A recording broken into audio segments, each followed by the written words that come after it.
Ci troviamo qui al Bisboccia con i titolari Igor e Nadia. Oggi non è presente ma è presente con noi via web, diciamo. Via web.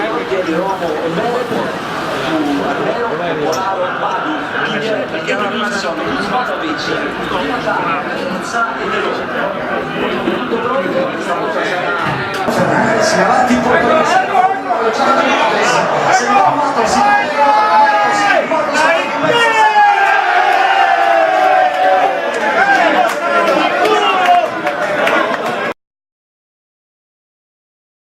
Devo dire che, parafrasando il grande Martin Luther King, io ho un sogno nel cuore, che non esistano più friulani che tifano Juventus, Milan e altre cose.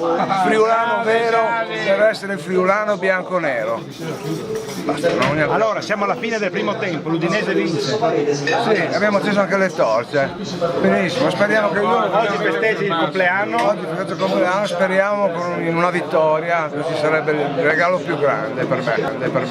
Attualmente l'Udinese cosa sta facendo adesso? Attualmente più che l'Udinese mi domando cosa sta facendo la società più che l'Udinese. L'Udinese fa quello che può, la società non so sinceramente, sono molto critico, spero che investa perché i friulani hanno bisogno di vincere anche una Coppa Italia, ma di vincere qualcosa, perché sono convinto che abbiamo un grandissimo potenziale a livello di stadio, di gente e di quant'altro. Per quanto riguarda lo stadio è fantastico, è molto bello, molto bello, e penso che in Italia più di qualcuno ce ne invidia. E lui cosa dice invece? Che avere un bel contenitore, però avere una squadra appunto che non ha il potenziale degli anni passati è un peccato. Sarebbe il caso appunto che la società facesse uno sforzo in questo momento per dare appunto il degno spettacolo in una cornice che appunto, come diceva Gianni, invidiata ancora.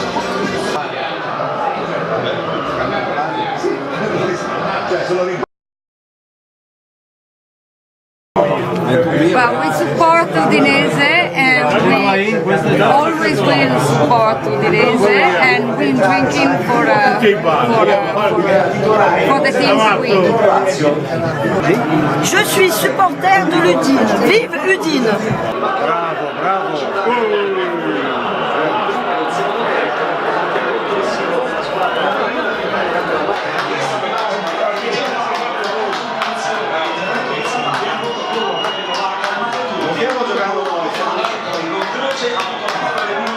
Ma stiamo rivedendo il gran lavoro di Pucciarelli,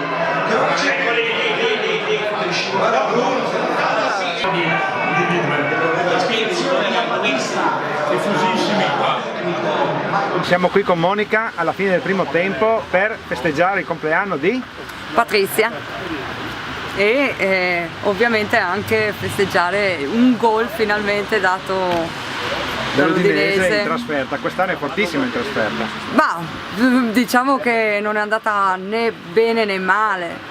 verticale per cercare subito la ripartenza veloce di Saponara. Mi piacciono tutti gli sport, per cui anche il calcio. Certo che siamo rimasti un po' delusi perché la vincita era ormai in tasca per noi, ma purtroppo all'ultimo momento è andata così. Beh, meglio che peggio, diciamo, no? Ecco. Cos'altro devo dire? Siamo al bar Bisboccia, un bar che io conosco bene, sono con mio cugino, siamo assieme. Qui a Udine? Qui a Udine in Viale Trieste, e c'è una marea di gente. Un po' delusi sono usciti, però non c'è niente da fare.